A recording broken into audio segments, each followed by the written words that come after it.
And I spent a lot of this morning talking to my friends who live in St. Louis or are from St. Louis about yesterday's election results. Nobody seemed surprised per se.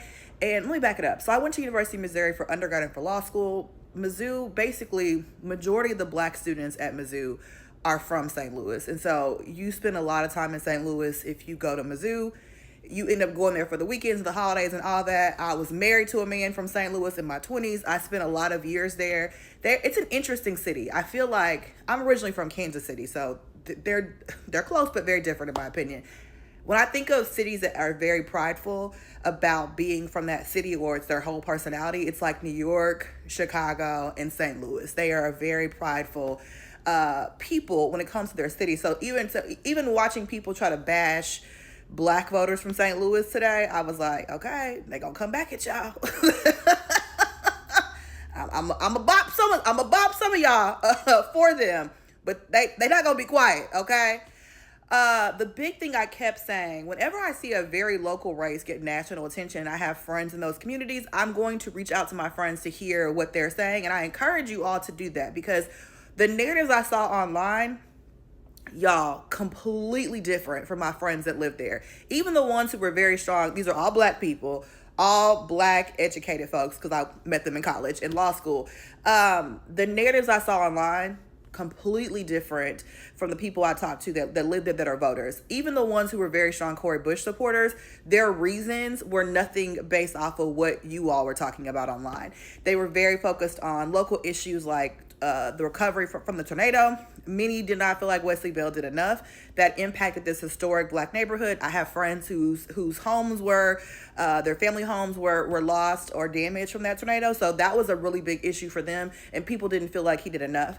Others kept telling me that they felt like when Cory Bush was in office that she was hyper focused on issues that were happening overseas.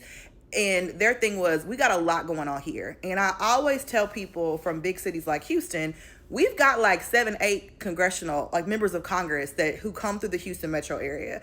Whereas a state like Missouri has 7 or 8 total. So a city like St. Louis or even Kansas City will often have 1 member of Congress. And so that can make it where they're hyper focused on local issues or the voters are hyper focused on local issues as well.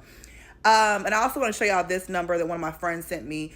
So keep in mind that St. Louis City is a county, and then you have St. Louis County. St. Louis City is very black. St. Louis County is not as black. And the thing, when you look at the numbers, Cory Bush did well in St. Louis City, which is where the black voters are. And that's where people are saying a lot of her efforts were focused. Her door knocking was focused on the city, and they don't think that she did as much in the county. And the county is where Wesley Bell ran it up. So when you look at these numbers, what that tells me is that y'all anger should be going to suburban moms, not to black voters in St. Louis, because they did show up. Now, it wasn't enough for her even win St. Louis City, but it wasn't a blowout in the city at all. It was a higher margins in the county, which is how Wesley Bell ends up winning. I know people want to use this to build narratives around different things. One, I think people are like, oh, this just shows that DSA is a problem and all that. You have 2 black people who both have represented this city before. I think people know them, and people were analyzing them based on their records, good, bad, or indifferent.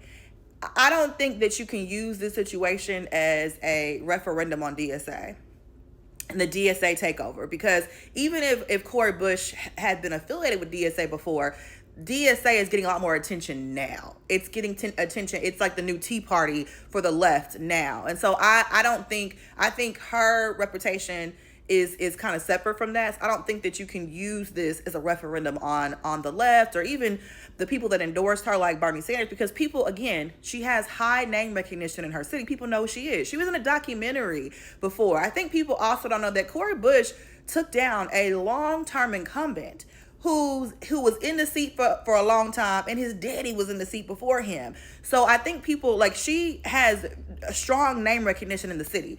Other thing I kept hearing, one, I had people who were like, who, weren't voting for her and were just like, I just feel like that she was too focused on national or global issues. We got real things going on here.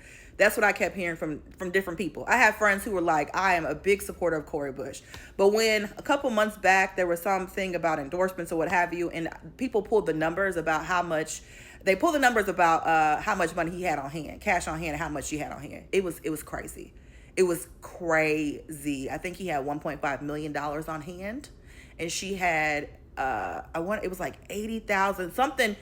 Something that you could not be competitive against him when he had $1.5 million. And so when we talk about fighting against AIPAC, the AIPAC dollars that come into these races and being mad about that, I think one thing too, y'all, we have to fight back against that with dollars. And that's why I love when some creators were hosting a virtual fundraiser for Justin Pearson. We have to fight back against that with dollars. And I hate that's the current state of our politics. But if we're not investing in these people that we like and support, to have a national platform like that and not be able to raise money that's in line with that, I hate that. I look at, I won't say his name, but we had a candidate here who I don't really care for, but he was able to use his national platform to get dollars. Now, did those dollars turn into votes? No. But I think with Cori Bush having the name recognition that she had, having the record that she had, at least having been in office before, dollars can make a big difference. So we have to be thinking about, are we investing in the people that we are supporting online? Are we sending their fundraising link out when we're talking about them? Are we sending $5 to them as well? I think that's a very important thing that needs to be happening. If we want these kind of grassroots candidates who are not taking PAC money to do well, then we have to be investing with individual dollars. And then of course there are conversations I see that are being had about how Black women, this current movement, like what does that look like? And one of my friends said that she feels like she's a strong Cori Bush supporter. She felt like that Wesley Bell weaponized some of these kind of like angry Black woman tropes against Cori Bush in this election with some of the ads. And that she thinks that definitely played to his favor in places like St. Louis County and things like that. And so I didn't see this. I never saw any of that Wesley Bell ads. They were very localized. They weren't really discussed online from what I could see. But I think it's also important that people call out those kind of ads and use platforms like this to say like, hey, let's walk through why this ad is offensive and inappropriate. And to challenge these campaigns to put those kind of ads out. As y'all know, I've been challenging that kind of stuff in my own state. So there's that. I'm trying to think what else. One friend was like, I don't like neither of them. Okay. I don't like neither of these candidates. And her hope is that there's a strong candidate that challenges Wesley Bell next time. I do think, based off of what the people, I had not encountered one Black person that actually liked Wesley Bell. Some were indifferent. One friend was like, I'm just very indifferent to all of this. But actually rah, go him, not a one. And that's also a dangerous place to be, because that does make you susceptible to another primary challenge, particularly if they get somebody that has like this dynamic that people really like. It could be a whole different situation. So one friend is rooting for somebody else to challenge him in 2 years. So don't be surprised if you see another primary with him in 2 years. And because this is a super blue district, this is basically it, y'all. He won. He moves on to winning in December. This district, I think, is plus 29. So there's that. Long video, but I figured I would share y'all. I was boots on the ground virtually with my phone, talking to my friends. So I figured I would share with you all what they were saying.